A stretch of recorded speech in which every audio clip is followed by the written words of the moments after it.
Duty ko ngayon, si Kupan boss, 1.5.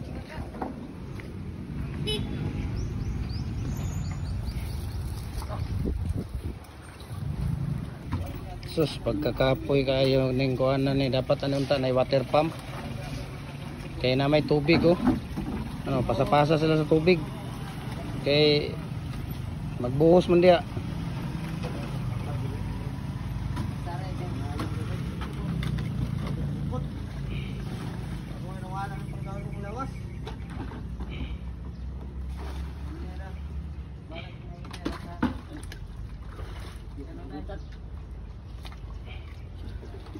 Kani isa duha tulo upat lima unom kanang unom ka bangag wala na, nabuhusan na yan.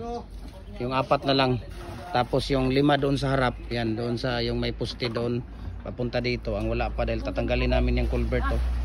May culvert pa divert namin yung ano, yung kanal, yung tubig oh. Kasi may tubig yun oh. Divert namin yan.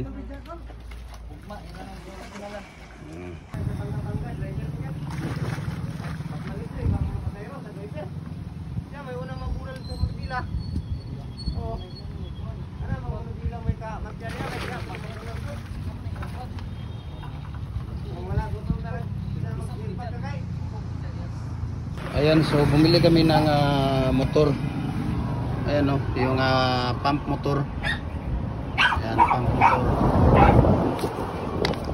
Dahil gagamitin namin doon sa ano.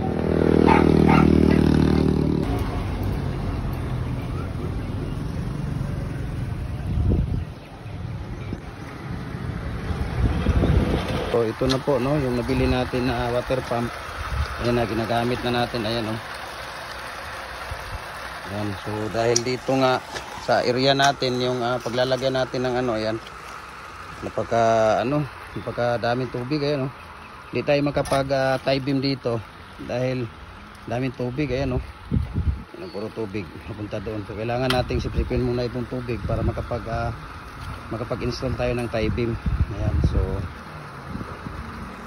daming tubig.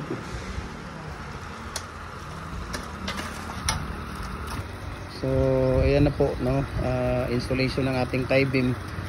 So ayan yung water pump natin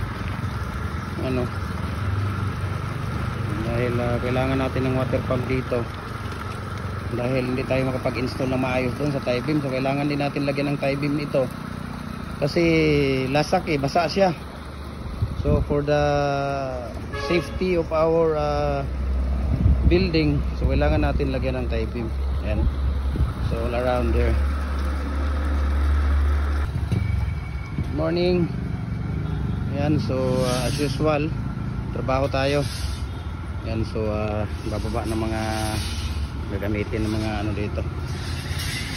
Ayan, tuloy-tuloy pa rin ang ating pag-pump no, pagpapalabas ng water dito sa ating dahil continue pa rin ang ating pag-tie beam dito.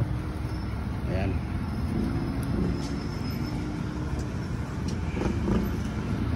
Ayan yung water natin bakas. Okay.